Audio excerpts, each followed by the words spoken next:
Hello l'équipe et bienvenue à la Terpenterie. Lui, c'est la Terpenterie. Et il ne le dira probablement jamais car il est très humble. Et à mes yeux, c'est clairement l'une des références des japonaises en France. Je parle de voiture, hein. Non, parce qu'on sait jamais, parce que j'en vois. Cette vidéo a été entièrement réalisée par lui. J'ai clairement aucun mérite, donc voici sa chaîne. Faut pas aller lui détruire le compteur des abonnés, ça peut être vraiment très drôle. Imagine, il atteint les 10 000 abonnés, genre. C'est deux qui prennent beaucoup de temps. Donc si vous voulez d'autres vidéos de ce type qui concernent ma voiture, explosez les stats sur la vidéo, ça me permettra de voir si ça vous plaît. Et notre petit Azuma s'est lancé dans le monde de la japonaise. Et la meilleure porte d'entrée pour ce monde-là, vous l'aurez compris, c'est une Civic. En jeune conducteur. En jeune conducteur.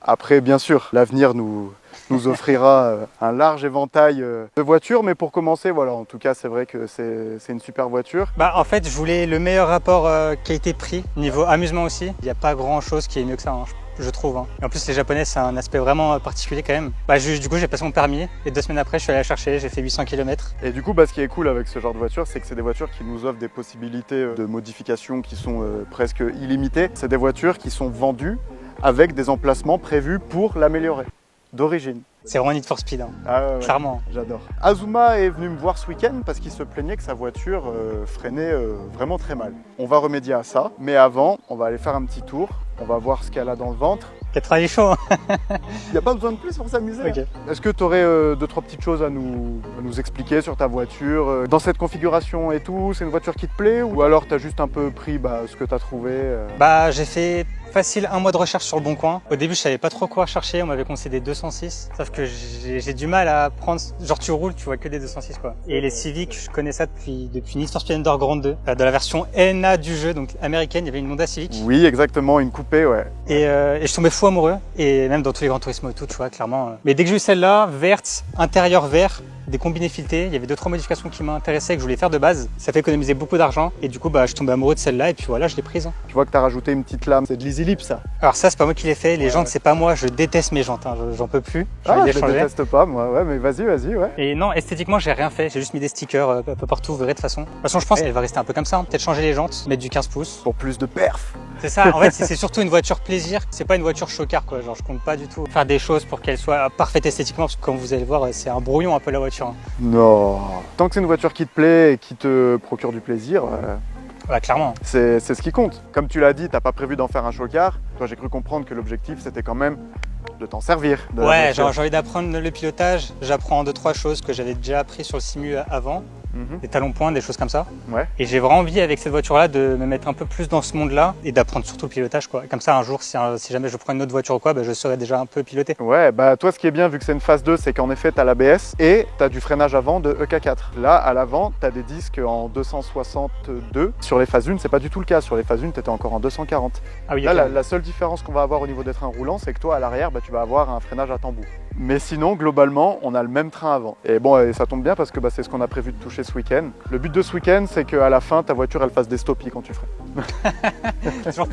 Je voulais faire les choses bien, donc on va vraiment faire un comparatif de la distance de freinage, etc. Voir si on a eu un réel gain. Donc ce qu'on va faire dans un premier temps, c'est qu'on va tester la distance de freinage avec la tienne. On va faire le même test avec la mienne. C'est pas du tout équitable, hein, bien sûr, mais c'est juste pour voir s'il y a vraiment une différence. Là, pour l'instant, Azu, il a ni les pneus ni les freins. Tu auras un gain, c'est sûr. Surtout que là, on va tout reprendre. On va aussi lui installer des Duritavia. On va passer sur du liquide RBF 600. Tu auras vraiment tout pour que ça freine bien. Avant qu'on fasse ce test, je te propose qu'on aille déjà faire un petit tour dans les voitures. Je vais pouvoir constater si en effet tu as un problème de freinage parce que tu m'as dit que voilà, c'est après une sortie, ta voiture s'est mise à plus très bien freiner. En fait, il y a un moment donné, j'ai roulé pendant 20 minutes en montagne, j'ai vraiment tapé dedans. Les freins, quand je me suis arrêté, ils étaient en train de fumer. Et après ça, depuis ce jour-là, elles freinent beaucoup moins. Alors d'après ce que tu me décris là, en effet, on pourrait croire que c'est tes freins qui sont simplement glacés. Sauf que quand on regarde comme ça, visuellement, les disques ils sont pas bleus, c'est pas des miroirs non plus. C'est peut-être tes plaquettes qui sont glacées. Ça, si on les démonte pas, il n'y a aucun moyen de le savoir. On avait peut-être aussi émis l'hypothèse du maître cylindre qui commençait à être fatigué. Mais sauf que tu m'avais dit que ta pédale, elle n'était pas spongieuse, elle n'était pas molle, enfin pas plus qu'avant. En fait, j'ai qu'une seule voiture, donc je peux pas trop comparer à d'autres voitures. Et j'ai aucune expérience vu que j'ai qu'une seule voiture. D'où l'intérêt d'aller faire un tour avec. Bon alors attention, hein, je m'autoproclame pas le grand dieu de la Civic de l'internet. Hein. En règle générale, quand tu as une voiture qui freine pas très bien, ça se ressent assez vite, notamment quand tu as un élément de comparaison à côté. On va tester tout ça? Ouais, let's go, c'est parti. Allez, let's go. Il fait beaucoup de bruit.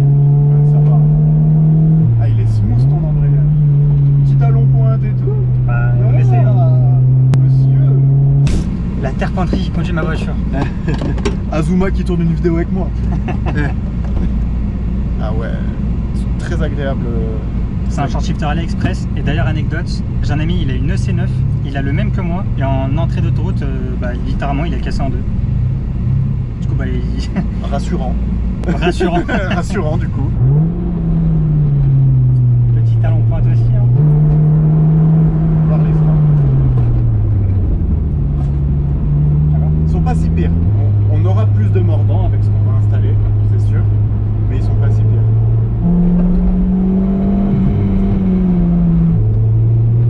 Elle est partie un peu là, non? Ouais, ah ouais, il glisse tes pneus par contre. On a le bus, là c'est le moment nul. Ça va toi? Ah, on a les pneus qui frottent dans les ailes, monsieur. On a les pneus qui frottent dans les garde-boue. Là, au niveau des réglages de combiné, n'hésite pas à me dire. Ils sont un peu bumpy. Du confort sur ça, je m'en fous un peu. C'est vraiment aspect sportif. Alors, tu dis ça aujourd'hui. Bon, alors, est-ce qu'elle glisse du coup? Ah, clairement, oui. oui. Et du coup, pour toi, c'est juste les pneus? C'est rien d'autre? Ouais, mais tu vois, moi, c'est un genre de comportement que j'ai toujours recherché sur ma voiture. Avoir l'arrière joueur. Quand tu arrives un peu vite dans un virage, tu mets un grand coup de volant, le cul il passe devant et ça peut te sauver la vie. Alors que quand ça grille trop, bah ça s'ouvre, point. Ah, je savais pas. Alors après, c'est traître, il faut s'y attendre. C'est sûr que si tu t'y attends pas, que la voiture part du cul, tu peux vite te faire une frayeur, prendre un coup de raquette et sauter dans le ravin. Oui, c'est Du clair. coup, c'est quoi le mieux pour moi? Ce serait de garder comme ça? Alors c'est vraiment une question de goût. Ce qui est intéressant, c'est d'avoir du bon grip quand même aux quatre coins. Mais moi, j'aime bien de temps en temps, quand je fais des sessions circuit, mettre des très bons pneus à l'avant et des pneus de merde à l'arrière pour Mais toi, tu forcer. fais du drift en traction aussi, j'ai vu ta vidéo. Hein.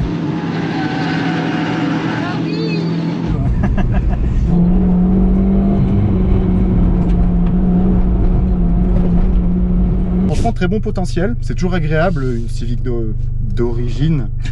Non, en termes de puissance, franchement, il y a ce qu'il faut. Il n'y a pas besoin de plus pour commencer à s'amuser. Et tu verras que déjà, juste avec un bon châssis, tu peux ne pas reconnaître une voiture.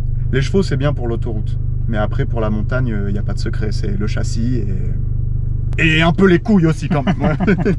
Ah oui, putain, les sièges et tout. Ça se ressent direct. Hein. Bienvenue. T'es déjà monté dans une EK4? EK4, non, ça prend fois. Donc tu n'as jamais goûté au VTEC? What the fuck?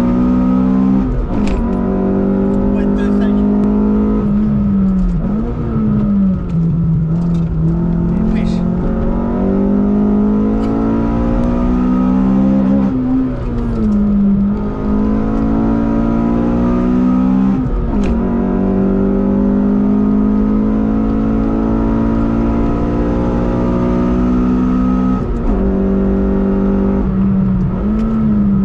Ouah, c'est incroyable. Ah, c'est une dinguerie. Et on en... C'est abusé. Ah, c'est d'un coup. Genre.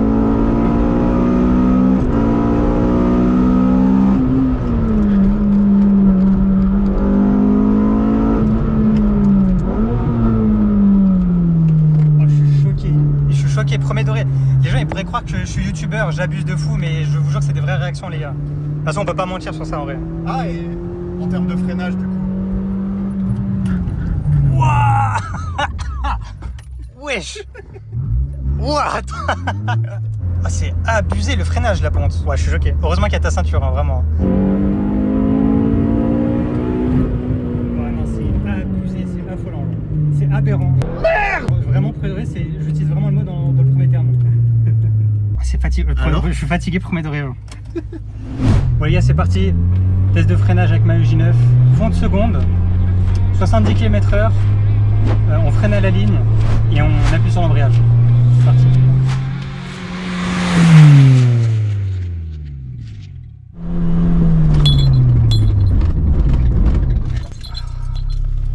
De mon ressenti, ça pue la merde, hein, clairement. On va pas lésigner sur les mots.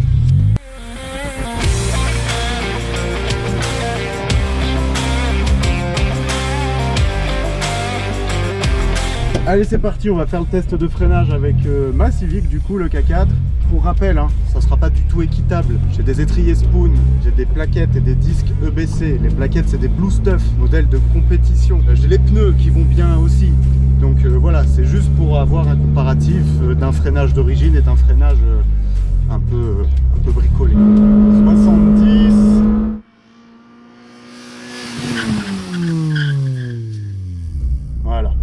Bien appuyer sur l'embrayage pour être sûr que la boîte courte ne joue pas sur le freinage aussi.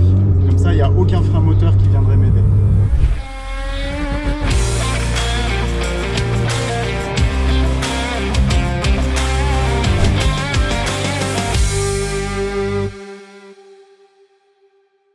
Allez, maintenant qu'on a pu faire nos tests, c'est l'heure de la session mécanique. Alors, est-ce que tu as déjà fait un petit peu de mécanique, Azou? Bah franchement, mon but c'est d'apprendre, mais en vrai pas vraiment. J'ai Ouais. changé émetteur et récepteur d'embrayage. Ouais, et c'est déjà bien. Hein. Si, c'est déjà du boulot. Ouais, hein. mais après c'est toi qui m'as littéralement tout dit par message quoi faire. Ouais, mais c'est pas moi qui l'ai fait. Mais sinon, non, en vrai, je ne connais pas trop mécanique. Hein. En tout cas, sur la voiture, non. Hein. On va apprendre. Trop cool. Donc du coup, ce qu'on va faire, changement de disque, changement de plaquette, installation des durites aviation, purge et remplacement du liquide de frein. Alors, pour ce qui est des freins, je sais que je vais pas me faire que des amis, mais ça sera une installation EBC. Avant que vous ralliez, sachez que moi, j'ai toujours mis du EBC sur mes voitures. J'en ai toujours été ultra content. Oui, il y a mieux qui existe que le EBC. C'est sûr et certain. Seulement, en termes de rapport qualité-performance-prix, EBC, c'est quand même très concurrent. Et en plus, parce que maintenant j'ai un argument en béton, mon freinage EBC, que j'ai sur ma Civic perso, a été validé par le Ring King, s'il vous plaît. I really enjoyed it. Thank you too, Hope you had fun as well. Love the car, really amazing. Other than that, it's always amazing. I mean, for me, Type R is always the answer. So I cannot complain about it. Very good. Je suis désolé les gars, vous pourrez dire ce que vous voulez sur EBC, mais ça a été validé par le King. Donc à partir de là... Vous la fermez, c'est bon? Voilà, merci. Donc voilà, Durite Aviation EBC. Les disques EBC, donc t'as pris les BSD, hein, c'est ceux qui sont que rainurés. On a le petit RBF 600, à voir si un bidon suffit, au pire j'en ai, s'il en manque. Et les plaquettes, t'as bien pris des Yellow Stuff normalement. Mais Yellow Stuff, c'est les plaquettes les plus performantes que vous pouvez acheter en restant dans du matériel qui est homologué. Au-dessus des Yellow Stuff, c'est les Blue Stuff. Alors je crois qu'il y a même les oranges maintenant, mais sur les Civic, je crois que ça n'existe pas. Les bleus, elles sont pas homologuées pour la simple et bonne raison qu'elles ont un temps de chauffe. C'est-à-dire que les bleus sont efficaces à partir de 200 degrés. Celles-là sont efficaces à partir de 0 degrés. C'est ce que les normes demandent sur les voitures qui roulent sur la route. On va faire, c'est commencer par lever la voiture, démonter les deux roues avant, et puis on va un petit peu laisser faire Azou aussi, comme ça il pourra dire qu'il l'a fait lui-même, il saura faire. Déjà, le savais-tu, il y a un point de levage à l'avant sur les Civic. Non, je savais pas du tout. Je sais même pas si on peut le filmer ça. Ça, c'est un endroit où tu peux lever la voiture. Parce qu'en fait, on se casse toujours les couilles à lever sur les côtés là-bas. Mais ça lève un côté après l'autre, c'est chiant. Nous, on aimerait lever les deux côtés en même temps, donc on va la prendre par... Voilà. Faut de la force pour ça ou en vrai pas trop? Ah non, pas du tout. Tu veux essayer? Vas-y. Ah oui, bah tiens, c'est vrai, fais-le un peu. Fais-le, vas-y. La magie de l'hydraulique. Y a pas un truc niveau sécurité? Si, en effet, il va falloir qu'on mette des chandelles sous la voiture pour sécuriser le fait qu'elle soit levée. Parce que peut-être que le cric il peut lâcher à tout moment et la voiture retombe. Tandis que si on met les chandelles, c'est en dur, donc ça bouge pas. Donc là, on est bon. C'est bon? Ok. Ah non, je suis bien, hein. Ouais, c'est nickel. Bah c'est bon, t'es mécano. Ouais, toujours plus. Et maintenant, ce qu'on veut, c'est que la voiture repose sur les chandelles et plus sur le cric. Tu vas récupérer le manche là, et avec le bout du manche, tu vas venir dévisser cette petite vis. Alors vas-y doucement parce que tu vas voir, ça va tomber d'un coup. C'est un peu dur, mais une fois que ça part, ça part. Voilà. Azou, Ouais. est-ce que tu t'es déjà servi d'une péteuse? Non. Ah ça va être ton meilleur ami. Tiens, Enchanté. petite paire de gants, hein, ça fait jamais de mal. On n'est pas des sauvages. On est professionnel ici. Bah attends, allez, let's go. Donc là, est-ce que t'es bien en mode desserré déjà? C'est là? Ouais. Allez, let's go. C'est puissant de fou là. Ah bah oui. Voilà. Ouais, c'est bon. Quand ça force plus, normalement, c'est que l'écrou, il est là, voilà. Ça fait bizarre au début quand même. T'as tous les mécanos qui regardent la vidéo, ils doivent se dire, mais c'est qui ce mec? Et les gars, on commence tous quelque part. Hein. Ouais. Est-ce que vous mettez des triple raises sur Rocket League, vous? Bah voilà, chacun son truc. Waouh. Elle a galéré celle-là. Elle risquait pas de se barrer tes roues, hein. C'est toi qui les as serrées comme ça? Non. Non? J'ai jamais touché. Bah voilà, t'as démonté ta première roue. Quand j'arrive comme ça? Ouais, fais juste gaffe de pas te coincer les doigts contre l'étrier quand tu vas la tirer. Bah voilà. Bah, let's go. Ouais, donc tu vois, t'avais déjà des disques un peu perf, quoi. Disque Brembo, plaquette ferrodonant. Donc du coup, hein, tu l'auras compris, ce qu'on va changer, c'est le disque. On va changer les plaquettes qui sont à l'intérieur de l'étrier, là. Et tu vois, c'est ce bout de durite, là, qu'on va changer, en fait. Tu vois, cette durite qui vient là. Et à partir de là, ça, c'est une durite rigide. Ça sort de la voiture, tu vois, c'est une durite en métal, ça. Ok. En fait, les durites aviation, donc comme tu l'auras compris, c'est des durites sur lesquelles il y a un espèce de tressage en métal autour. Parce qu'en fait, quand tu fais des gros freinages, donc ton liquide, il chauffe, parce que que tes freins ils chauffent. Les durites en caoutchouc comme ça, eh ben, elles ont tendance à gonfler quand c'est trop chaud et quand tu les sollicites trop. Avec des durites Avia, vu qu'il y a le tressage en métal autour, eh ben, ça empêche la durite de gonfler. Alors tu vas me dire pourquoi on a ça d'origine sur les voitures. Si ça gonfle quand c'est trop chaud, bah, c'est parce que les voitures d'origine elles sont pas faites pour faire du circuit ou de la course, tu vois. C'est pour des questions économiques aussi, hein. Ça coûte moins cher de faire des durites en caoutchouc comme ça que des durites en caoutchouc. Parce que c'est du caoutchouc dedans, hein, il faut pas croire, mais sur lesquels on a rajouté un tressage en métal autour. Puis ça a de la gueule quand même. Donc là, ce qu'on va faire, c'est qu'on va commencer par démonter l'étrier. Parce que comme tu vois, on est obligé de toute façon de démonter l'étrier pour pouvoir sortir le disque. Donc l'étrier, on va le démonter en deux parties. On va d'abord démonter ces deux boulons-là. Donc tu vois celui-là et celui-là. Et là, on voit qu'entre les deux, tu vois, il y a un petit soufflet là, il y a un petit caoutchouc. Et en fait, c'est vraiment la différence entre un étrier qui pince, comme un étrier d'origine comme ça. Et comme je t'expliquais tout à l'heure, tu vois, les étriers que j'ai moi, ils bougent pas, ils sont fixes. Parce que moi j'ai des pistons qui viennent des deux côtés. Toi sur tes étriers, t'as qu'un seul piston qui vient de l'intérieur. Et en fait ça pousse de l'intérieur. Et grâce à ce système de pince, et ben en fait celui-là, il vient pincer aussi. Et là en fait si t'as un soufflet, c'est qu'à l'intérieur t'as un axe avec de la graisse. Et ça il faut toujours que ça soit bien graissé pour que ton étrier il puisse bouger correctement. Ça si c'est mal graissé, ton étrier il va freiner que de l'intérieur. Donc tu vas bouffer que ta plaquette intérieure. Mais celle-là, et ben ça la tirera jamais contre le disque. Et ça n'a pas pu être ce qui s'est passé là? On va voir, dans tous les cas on va tout démonter, on va tout regraisser comme il faut. Et là, au moins, on sera sûr de ce qui a été fait et tu auras la conscience tranquille. Waouh, c'est bien bloqué. Alors, quand c'est comme ça, WD-40. Je vais anticiper, je vais en mettre sur les prochaines vis qu'on va démonter aussi. Bah, vas-y, je vais aller en mettre de l'autre côté. On laisse un peu agir tranquillou. Oula, c'est quoi ça? Là, t'as un écrou. Écrou. C'est littéralement un. Un écrou. Ouais, enfin, ouais, un écrou. Oh, c'est même pas du 19 en plus. Putain, j'espère que c'est du 21. Putain, t'as de la chance. Hein. T'as de la chance parce que si c'était du 20, j'avais pas la douille. Enfin, si je l'ai, mais je sais pas si elle serait rentrée. Et là, on était mort. Merde. Alors attends. Pas de panique, pas de panique. On a dit c'était du 21. Moi je suis spectateur comme vous les gars. Hein. Franchement, moi je sais pas. Hein. C'est l'ancien propriétaire qui a fait cette connerie là. C'est de ta faute. 21. Sauvé. Elle est belle celle-là. Hein. Ah bah elle est neuve. Ah non, c'est un écrou qui a été coupé. Alors tu sais quoi, Azou, je vais te faire un petit cadeau. Moi j'aime bien les cadeaux. J'espère que ça va être une PS5. Alors peut-être pas une PS5. Merde, il a entendu. Après c'est une PS4 en vrai de vrai, je prends aussi. Hein. T'inquiète. Hein. Ce sera pas une PS4 non plus, mais disons que c'est quelque chose qui sera un peu plus dans le thème et de ce qui vient de se passer. Ah, t'es 4 jantes. Oh mec, qui abuse. Wesh. Choisis. Donne ceux que tu utilises pas en vrai. Ouais, let's go, merci. Hein. Non mais en vrai, je l'accepte pas, genre. C'est Japan Racing, moi j'aime pas du tout. Ah ouais? C'est de la merde. Non, je rigole. Le mec tu sais qui dit ça. Non mais ça c'est parce qu'apparemment il y a une sorte de mode à détester Japan Racing. Ouais, alors moi je suis pas du tout dans ce délire là par contre. Mais ceux qui critiquent Japan Racing, souvent ils vivent encore chez leur daronne. Donc bien sûr qu'ils ont les moyens de se payer des jantes à 1200 € la paire. Ouais, tu m'étonnes. Mais en vrai c'est très bien, en vrai merci beaucoup. Hein. Bah, c'est hyper rien, gentil. avec plaisir. Ça va me changer de l'écrou coupé en deux. On va bien laisser l'étiquette Japan Racing. Pour faire pâlir les rageux. À partir de maintenant, chaque prononciation de Japan Racing sera littéralement une menace à ceux qui aiment pas. Donc voilà, et du coup ça c'est l'antivol pour tes nouveaux écrous Japan Racing. Donc l'antivol Japan Racing, hein. Puis surtout plus tard quand tu achèteras tes jantes Japan Racing, tu pourras mettre tes superbes écrous de Japan Racing sur tes Japan Racing qui viennent de chez Japan Racing. Moi j'aime beaucoup le Japan Racing. Dans les commentaires, dites-nous si vous aussi vous aimez bien Japan Racing du coup. Vous noterez d'ailleurs les petits trucs type, Ouais, je viens de les type voir. R. Ouais. Donc ça pour le coup c'est l'ancien propriétaire. Hein. Non mais t'inquiète, hein, on ne juge pas. Hein. Il y a un peu de jugement quand même. Anecdote, je les ai payés 15 balles. Donc c'est toi qui les as achetés. Tu te rappelles de ce que je t'ai dit au début de notre session mécanique? Ta nouvelle meilleure amie. Ouais. Bon, on va s'en servir aussi. Parce que il me semble que j'avais déjà eu ce problème, donc j'avais acheté une 12. Voilà. Ouais, t'as tout en fait chez toi là. Alors, j'ai tout pour les Civic.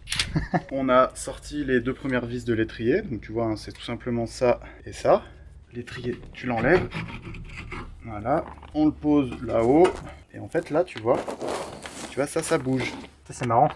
C'est satisfaisant ça. Et là, en fait, l'idée, c'est de le sortir complètement et de regresser ça tout le temps. Donc on voit qu'il y avait encore un peu de graisse, donc ça a été plutôt bien entretenu. Mais sur certaines voitures, tu démontes ça, c'est sec dedans. Alors fais voir en bas si c'est pareil. Ouais, tu vois. Donc non, ça va. Ça c'est suffisant ça.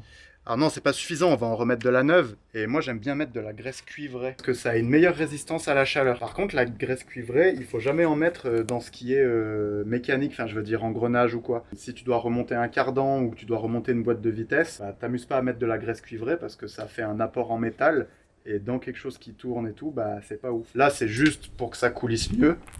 On met de la cuivrée tout simplement parce que ça résiste mieux à la chaleur. Et les freins sont la chose qui chauffe peut-être le plus sur une voiture. Enfin en usage intensif. Alors fais voir un petit peu ces plaquettes. T'as vu comme elles brillent? Ouais. T'assures que c'est glacé. Ouais, elles sont un peu glacées slash cuites. Stickers? Let's go les gars, je vais mettre ici là. C'est faux. J'ai des stickers Japan Racing si tu veux. Bon là en même temps, là ils ont mis un produit. Ça c'est un truc spécial tu vois pour les conserver. Mais si tu regardes sur le côté, alors ça brille aussi mais c'est pas... Ah mais là je pense qu'on verra pas très bien sur la vidéo. Ouais là on voit vraiment comment ça brille. Par contre oui c'est bien des Ferrodo. Ferrodo, oui celles qui sont un peu perf c'est les DS 2500, un truc comme ça. Mais là pour moi non c'est des Ferrodo type origine quoi. C'est comme ceux qui disent j'ai mis des freins Brembo. Oui enfin t'as pris des plaquettes et des disques Brembo sur oscaro.com. Et c'est de la monte d'origine. Tes plaquettes qui viennent se serrer contre le disque, comme ça. Et en fait, c'est ça qui fait que ça freine. Quoi. Et ça, tu vois, là, t'as une petite tige en métal. Ça, c'est un témoin d'usure. C'est un témoin d'usure mécanique, on va appeler ça. Sur les voitures récentes, t'as 2 fils qui sortent là de la plaquette. Et en fait, à l'intérieur, t'as une petite tige en métal qui fait que dès que cette tige, elle vient toucher le disque, donc que ta plaquette est usée, ça vient t'allumer le voyant sur le tableau de bord. Et sur ces voitures-là, à l'époque, ça n'existait pas encore. Enfin, ça n'existait pas encore. Ils n'avaient pas installé cette techno sur ces voitures, donc c'est pour ça qu'il y avait encore un témoin d'usure mécanique, physique, on va appeler ça. Donc en fait, tu vois, c'est juste une tige en métal qui vient à ras de la garniture de la plaquette. Tu vois, la garniture, c'est toute cette surface. En s'usant, ça va finir par toucher le petit témoin. Et ça fait du bruit en fait, ça frotte, ça fait un bruit strident pour te dire attention il te reste plus grand chose. Voilà et puis maintenant on va démonter le support d'étrier pour pouvoir libérer le disque et le changer. Je te jure que pendant des années j'ai fait ça sans péteuse. Je m'en suis fait des jetons aux mains parce que tu sais tu forces et ça vient d'un coup et bah et tu sais à chaque fois tu te blesses de partout et tout. Et voilà. On va sortir le disque. Donc pour ça, je vais avoir besoin de mon petit cruciforme. Que je vois qu'ils ont déjà un petit peu forcé sur les vis. Donc on va faire gaffe à pas les arrondir. Bon, déjà tu les as encore les vis. Ça c'est une bonne nouvelle. Il y a plein de gens qui remettent pas ces vis là. Parce qu'ils estiment que de toute façon, le disque il tient grâce à la jante. Vu que la jante elle est serrée contre. Alors c'est vrai. Mais regarde. C'est dangereux. Non, en vrai, non, ça fonctionne parce que c'est vrai que quand ta roue est serrée, ça bouge plus. Mais imagine, ta roue, elle se desserre pour X raison, et crois-moi que ça arrive des fois. Bah, ça veut dire que ton disque, il va faire comme ça, et il va venir aller faire un bisou à tes plaquettes, et là, bah, tu peux tout éclater, quoi. Bon, après, là, c'est vraiment le scénario catastrophe hein, que je suis en train de t'expliquer, mais c'est 2 vis. Ça coûte quoi de remettre 2 vis? Hop, et voilà. Bah, il va falloir qu'on ouvre tes nouveaux disques du coup. C'était littéralement ma chaise depuis tout à l'heure, clairement. Mon Donc, petit unboxing du coup. Donc bien faire la différence entre left et right. Vous allez me dire pourquoi il y a une différence, les disques qui sont symétriques. Eh ben non, parce que ceux-là, ils ont des rainures qui ont un sens. Et, une fois de plus, là, je vais mettre les choses au clair. Le V, il va vers l'avant, pas vers l'arrière. Le nombre de mecs que je vois monter des disques à l'envers, ça me rend fou. Ils mettent le V à l'arrière. Après, en vrai, est-ce que ça changera en quelque chose? Bah oui, parce que si tu veux, c'est ingénieré de manière à ce que quand tu roules, bah tu vois, les poussières, elles giclent dedans. Ah, oui, ils sont vraiment beaux, hein. Ils sont pas percés par contre comme les anciens. Non, mais du coup, tu verras, ils seront un peu plus confortables. Parce Comment que ça, quand tu freinais, ça devait faire bouh. Ils sont grave beaux, je suis content. Je pense que ça va bien rendre en vrai. Il faut des meilleures jantes que ça quand même, parce que bon. En vrai, les gars, mettez une note sur 10 dans l'espace commentaire. Moi, je les déteste. Tous mes potes, ils me disent qu'en vrai, ça va, ça rend bien. Mais moi, je les déteste. En vrai, moi, je leur mets vraiment genre 3 sur 10. Et bien sûr, avant de remettre le disque neuf, bien penser à mettre un petit coup de brosse là-dessus, là. Et du coup, à force de freiner, ils vont changer de couleur les disques, ils vont devenir un peu brillants comme les anciens. Oui, là, ce que tu vois, c'est un revêtement juste pour le protéger pendant qu'il est stocké. Mais là, premier coup de freinage, tout ça, ça dégage et ça devient du métal brut. Ouais. Ok. J'ai hâte d'aller tester tout ça. Hein. Alors du coup, on avait aussi prévu de remplacer les durites, comme on a dit au début. Donc, on va déraccorder l'étrier du circuit de frein. Donc là, attention, parce qu'on va dévisser ça et ça va couler. Et là, le circuit de frein sera ouvert. Donc à partir de là, tant qu'on ne refait pas de purge, ta voiture ne freinera pas. Là, on y va tout doucement. Et là, hop, ça commence à couler doucement. Alors le liquide de frein, il faut faire gaffe parce que je crois que c'est le liquide le plus corrosif qu'il y a sur une bagnole. Ça, sur les doigts, ça te mange la peau. Sur la peinture, c'est comme du décapant. D'ailleurs les gars, je fais plus grand chose parce qu'on doit gagner du temps. Voilà. Là déjà ça coule un petit peu. Et le meilleur moment, c'est pour enlever ça. Alors en fait on voit qu'on a une agrafe là qu'on va tirer et on a une vis qu'il faut dévisser juste ici. Un espèce de raccord. Idéalement pour dévisser ce genre de raccord on utilise une clé à tuyauter. Parce qu'au moins on s'expose à moins de risque d'arrondir l'empreinte de la vis. Sauf que bah là je suis un peu dégoûté parce que je retrouve pas la mienne. Donc on va faire ça avec une clé de 10 traditionnelle. Et on va essayer d'y aller doucement pour pas que ça arrondisse la vis. C'est bon, on a de la chance, ils étaient pas trop serrés. Petit coup de nettoyant frein. Ton deuxième meilleur ami en mécanique. Alors là, il faut réussir à choper la grafe. Wesh. Merde, faut la retrouver. Alors il est parti là-dedans. Ah ouais, c'est bon, je l'ai. Tu l'as? Voilà. Oh mec, tu sais, c'est incroyable. Hein. Parce que des fois, tu peux passer 2 heures pour retrouver une merde. Oh. Ok, heureusement là. J'ai failli nous rajouter 2 heures de boulot. Voilà l'arme du crime du coup. Exactement. Donc maintenant que la grafe elle est enlevée, on peut enlever ça. Et voilà. C'est une durite Avia avant, et ça c'est une durite Avia arrière. Donc, je trouve ça juste marrant de dire Avia en plus. Mais c'est dommage que ce soit pas du Japan Racing. C'est du EBC. Tu sais, les puristes vont mettre ça un peu. Ah oui, putain, ok. En fait, on a la panoplie, let's go. Là, les gars, je compte commander une ligne en inox, mais genre vraiment giga bruyante de fou, genre. SRS. SRS, voilà. Des jantes Japan Racing, des freins EBC, et là c'est bon, t'es le roi du parking. Non, je vais mettre l'effet aussi là, tu sais, avec la LED, là, le truc que tout le monde a là. SK import. Là, on va remettre notre pote la goupille. Voilà. T'as vu, pour la remettre, c'est vachement mieux. Ouais, je tout ça pour ça, genre. Ouais, tout ça pour ça. Et là, on va resserrer ça en faisant attention de ne pas arrondir le bout. Ah oui, alors là, voilà. Là, il y a une subtilité. Sur ta durite d'origine, tu avais un plat là. Là, c'est plat alors que c'est rond tout autour. C'était pratique parce que ça empêchait que quand tu serres, il y ait tout qui tourne. Tu vois? Ouais. Là, on va être obligé de tenir avec une autre clé en dessous pour pouvoir serrer au-dessus. Allez, essaye le 15, 16, 17. 14, je prends pas. 16. 15, 16, 17. C'est le boss. Essayez la 17 parce que je pense que c'est celle-là. 18. 19. Ouais, 19, Pierre, on va essayer. 19. Beau gosse. Let's go. Voilà. Et là, on va y fixer comme ça et on est pas mal. C'était cette vis-là.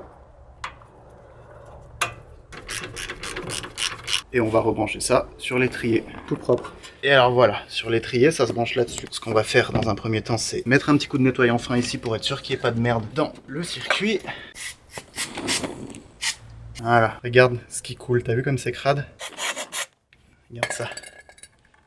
Tu changes un étrier quand il est grippé, et encore, même s'il est grippé, tu peux les réfectionner, les étriers. Ouais. En fait, un étrier grippé, c'est juste que là, le piston, il arrive plus à bouger, parce que peut-être que ça, c'est percé et qu'il y a de la poussière qui est rentrée dedans, et la lubrification, elle se fait plus. Un étrier grippé, tu peux le dégripper à la main. Tu vois, par exemple, tu prends une pince, tu serres super fort, jusqu'à ce que ça rebouge, tu lui fais faire plusieurs allers-retours, et c'est bon, c'est décollé, tu vois, et ça peut refonctionner. Après, oui, tu peux le changer si tu veux qu'il ait une meilleure gueule, quoique même ça peut se repeindre, mais...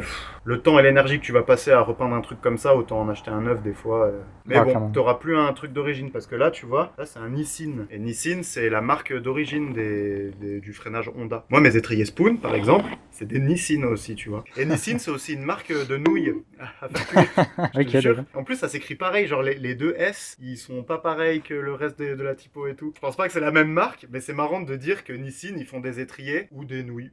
Donc ça, on a dit qu'il fallait y regraisser aussi, hein. Tu te rappelles? Ouais. Mais avant, on va mettre un petit coup quand même de brosse, tu vois, sur les portées. Là où on va venir serrer, tu vois. Le but, c'est pas que ça brille, hein, mais c'est juste d'enlever les petites impuretés qui feront que ça se plaque pas correctement contre la pièce d'en face, quoi. Tu vois, par exemple, ça aussi, là, tu vois, ces petites plaquettes en métal, là, qui bougent, c'est des supports sur lesquels viennent glisser tes plaquettes. Parce que t'as compris que tes plaquettes, elles bougent. Ah oui, ok. Tu vois, et en fait, ça vient glisser là-dessus. Et ça, si c'est pas propre, ta plaquette, elle peut ne pas glisser, et du coup, si elle glisse que en haut et pas en bas, elle peut se mettre de travers, ou...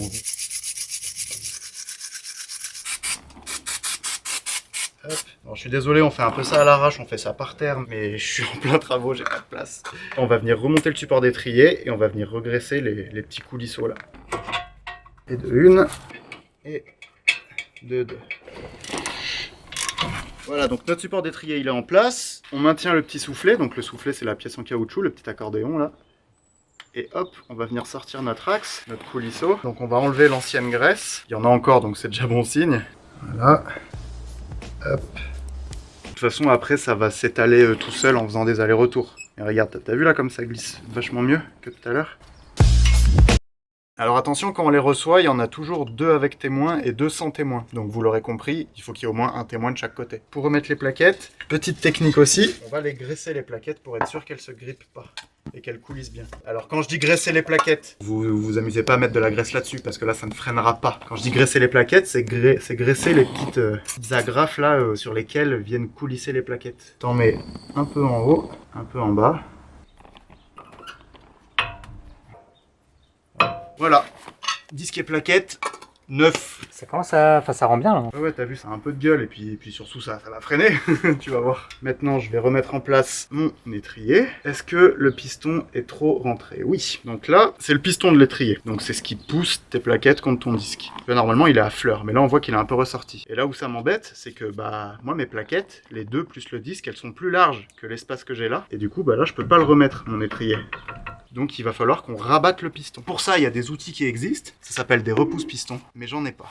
Donc tu prends une pince, tu attrapes ton piston, tu te cales où tu peux, tu appuies aussi fort que t'es teubé, et regarde, t'as vu, il rentre. Voilà. Voilà. Là, je peux remettre mon étrier comme il faut. Et alors là aussi, sur les coulisseaux, tu vois que t'as un côté qui est rond et un côté qui est plat. Faut que le plat, il vienne bien reposer là-dessus, du coup, tu vois.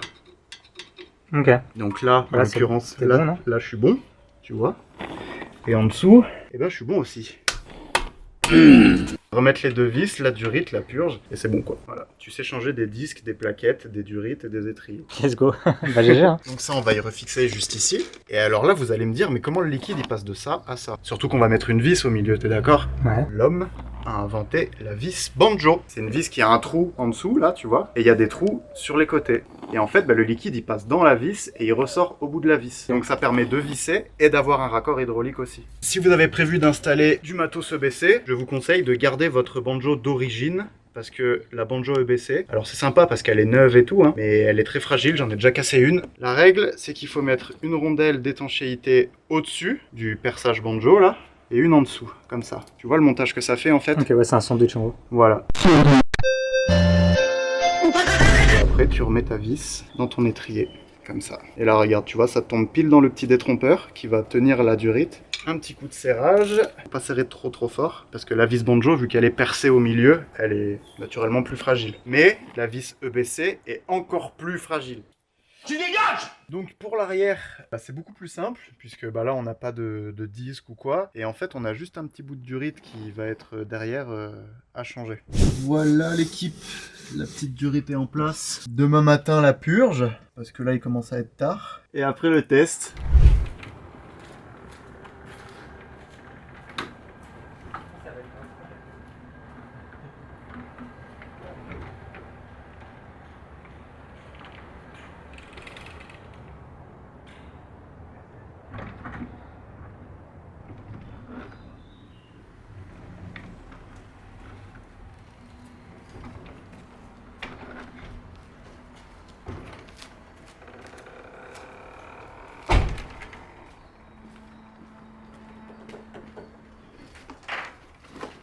Bonjour Monsieur Azou.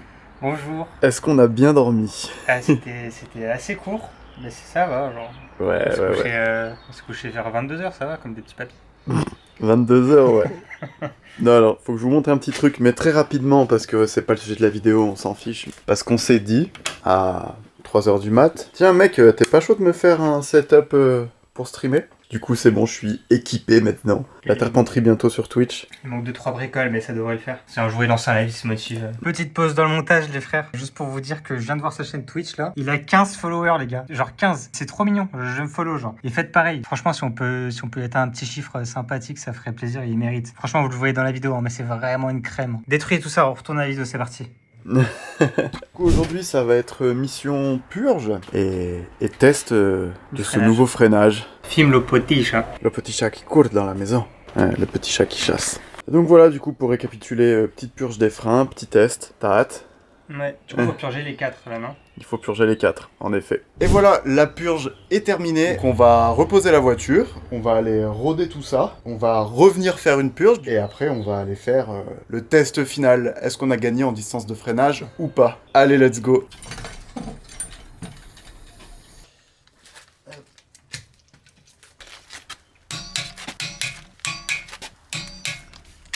Voilà. Ouais, c'est quand même pas mal tape cul. Hein. Ouais, j'y voyais pas si raide que ça hier. Et là, c'est vrai que ouah, derrière ça. Ouais, t'as ça vu tape. Tu sais que l'arrière il rebondit. Des fois, tu prends un truc, t'es comme ça pendant 3 secondes d'affilée. Ça, je disais que je trouvais que la tienne était moins abusée que ça, genre. Un peu plus confort, on va dire, non? Ouais, non, si t'as peut-être raison en fait. Par contre, je te préviens, ça va puer là. Ouais. Parce que vu qu'on est en train de cramer tous les produits pour protéger la matière, ça va puer. Voilà, et en fait, là, tu vois, je roule doucement avec le pied gauche léger frein. Ouais, putain, tout le temps. Ouais. En fait, c'est juste pour faire chauffer la surface du disque et de la plaquette. Pas y chauffer à cœur, juste la surface pour que les deux ils prennent la forme ensemble en fait. Ok, même les plaquettes aussi du coup. Ouais, les disques et les plaquettes, ouais. Ok. Que là, si je tape dans les freins d'un coup, ça va tout chauffer et là on va tout glacer, on va tout niquer. Là le but voilà, c'est vraiment d'exercer une fine pression juste pour que la surface de la plaquette et du disque soit à haute température et que ça prenne la forme l'un de l'autre et qu'on ait un maximum de surface de contact en fait. Est-ce que je peux reglacer mes disques là ou vu que c'est des bons freins, il n'y a aucun monde en vrai? Bien sûr, tu peux toujours glacer tes disques. Mais admettons tu roules fort, tu fais un gros freinage et tu t'arrêtes, tu descends de la voiture. Ah ok, gars. Non, jamais. Quand tu fais un gros freinage, tu vas toujours rouler pour ventiler les freins. Bah, c'est depuis que j'ai fait ça qu'ils ont glacé. Hein. Ouais, c'est ça. Il faut jamais s'arrêter après un gros freinage parce que tes disques ils sont bouillants et tu leur permets pas de refroidir en se ventilant naturellement en roulant. Tu vois ce que je veux dire? Mais ils deviennent pas rouges sur une voiture comme ça, c'est pas possible. Ah si, et là ceux que je t'ai mis ils vont devenir rouges ceux-là. Hein. Ah ouais? Bah bien sûr. Putain. Là tu vois, là je freine légèrement en même temps, mais sans non plus trop abuser. Là en fait je suis en train de forger la plaquette sur son nouveau disque. Alors après ça c'est la manière pour roder des freins qui sont neufs, donc c'est-à-dire disques et plaquettes neufs. Parce que après quand tu as des disques usés et que tu mets des plaquettes neuves sur des disques usés, il faut que ça soit la plaquette qui prenne la forme du disque. Ok. Tu vois, pour avoir le maximum de surface de contact. La légende raconte que c'est une autre procédure. Que je crois qu'il faut taper dans les freins à mort et tout, mais bon, je m'avance pas parce que je sais pas. Toi tu changes tout le temps le combo, non? Oui, et même quand je mets des plaquettes neuves sur des disques usagés, moi je fais toujours cette méthode là. Moi j'ai toujours fait ça, ça a toujours très bien marché, mais voilà, j'aurais pas la prétention de dire je m'y connais, je suis un expert en frein, non. Ce que je te partage c'est juste mon expérience perso qui te dit ça fonctionne. Après est-ce que c'est la meilleure méthode, je sais pas, mais en tout cas ça fonctionne. Il y aura des puristes dans les commentaires qui vont dire non mais là il a faux, il aurait dû faire ça. Ah mais c'est sûr, c'est n'importe quoi, c'est pas comme ça qu'on fait. Oh les hondistes. Japan Racing. Elle glisse du coup. Oh, elle a levé la roue. Ouais, elle fait ça tout le temps. Incroyable. Et ouais, par contre tes pneus ils sont vieux. Ouais. Ah ouais. Et toi t'aimes bien son comportement, genre il y a rien pour toi que je devrais changer? Bah si, tes pneus, en gros là c'est rigolo parce que ça glisse, mais ça glisse aux quatre coins. C'est rigolo quand ça glisse que de derrière, mais là aux quatre coins, parce que t'as vu là, j'ai tourné, la voiture elle est allée tout droit. Parce que putain c'est vrai que par contre non, ils sont raides hein, tes amortisseurs. Tu redécouvres les roues de disque. Grave. Et ouais en gros regarde, quand je tourne le volant. Oh, putain, t'as vu comme on est sur 3 roues. T'as vu comme le cul il chasse? Regarde. Là, je fais tout le rond-point sur 3 roues, mec. Genre là, tu mets une caméra dehors, je suis sur 3 roues tout le long. Ah, je veux que c'est abusé. C'est abusé. Je veux que c'est abusé. Moi, la mienne, elle lève pas la roue aussi facilement. Hein. Et du coup, c'est quoi ça? Oh, ça sent le cramé des pneus, la vente. Ah, il y a les copains. Ouais. Heureusement qu'ils nous ont pas fait à 10 secondes près, genre. Mais ce que je veux dire, c'est que ça pue. Et c'est pas ça que je voulais dire. Du coup, pour régler ça, c'est quoi? C'est les amortisseurs, ils sont raides? Bah en fait, je pense qu'à l'avant, ils sont trop souples et trop raides à l'arrière. Bon, on va regarder la gueule des disques. Ouais, let's go. Allez. Bon, en tout cas, les disques, ils se sont usés comme il faut. Ça, c'est bien. On a réglé un peu les suspensions aussi. Bon, c'est un peu plus bateau, mais c'est plus confortable au quotidien. Ouais, rien à voir. Allez, on fait déclencher l'ABS. Vas-y, c'est parti. Tu devrais tenir ton téléphone. 3, 2, 1. Elle freine beaucoup mieux déjà. Ouais, on va bien laisser ventiler. Le but c'est pas de glacer les freins tout de suite. Le frein prendre ça n'a rien à voir. Hein. Même si là on n'a pas une bonne purge et tout, j'ai une grosse différence là. Ah oui, de ouf. Ouais, non, par contre, je crois qu'il est vraiment mort ton amortisseur arrière gauche là. Il est ultra raide. Ouais, t'as vu comme il tape l'arrière gauche par rapport à l'arrière droit? Mais voilà, tu sais que l'arrière gauche t'as une petite faiblesse. Quoi. Donc là on a roulé comme ça, avec la plaque cachée, plaque arrière aussi. Et on a littéralement croisé la police et genre ils nous ont rien dit, enfin en mode ils nous ont pas arrêté, ils ont rien vu genre. On a pris l'autoroute comme ça. On a roulé quoi, 15 minutes? On a oublié, putain, c'est abusé. Bon, en tout cas, ça freine mieux, c'est confirmé. Hein.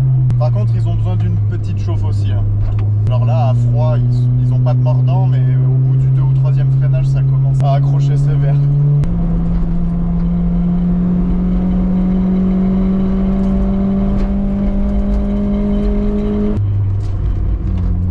Ça a glissé un petit peu quand même. Après, pour le coup, on a mis des pneus vraiment encore plus usés à l'arrière. Ouais, mais on a gagné beaucoup de grip à l'avant.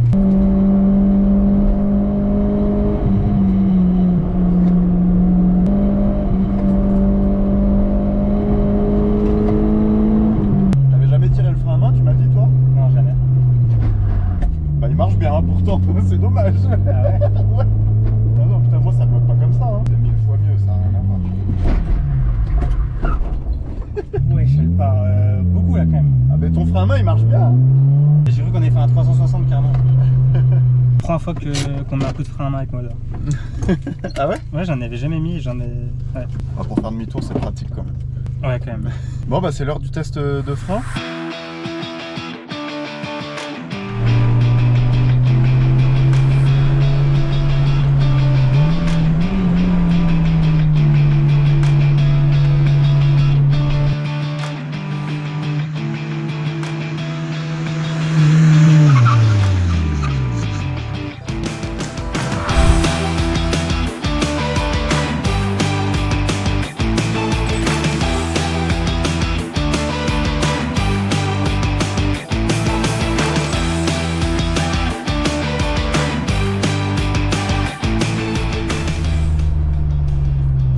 Beaucoup mieux. J'étais à 70 hein.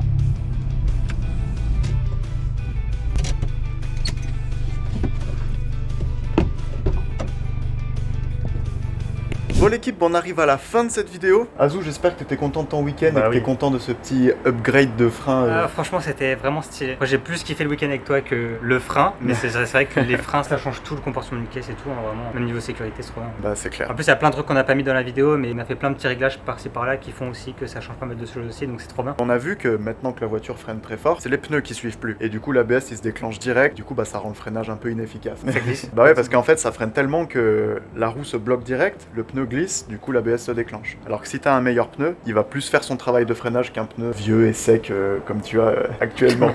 Gros merci à toi. Hein. Avec plaisir, hein. On a dit qu'on se ferait ça de toute façon. Il fallait qu'on s'organise un week-end comme ça, donc voilà, tu vois, ça y est, c'est fait. En tout cas, j'espère que cette petite vidéo vous a plu. J'ai vraiment kiffé partager un petit peu mon expérience avec toi ce week-end. J'ai l'impression que tu vas rentrer chez toi avec plein de nouvelles infos en tête, Ouais, plein de projets, plein de nouvelles idées. J'ai appris beaucoup de choses. Franchement, c'était vraiment un week-end d'apprentissage. Et puis voilà, je me suis fait un nouveau pote. Lâchez votre plus gros like, les gars, si vous voulez. Je vais pas dire plus de vidéos, mais passez une excellente journée, une excellente soirée. J'espère que vous avez kiffé. Voilà. Des bisous. Allez, à la prochaine.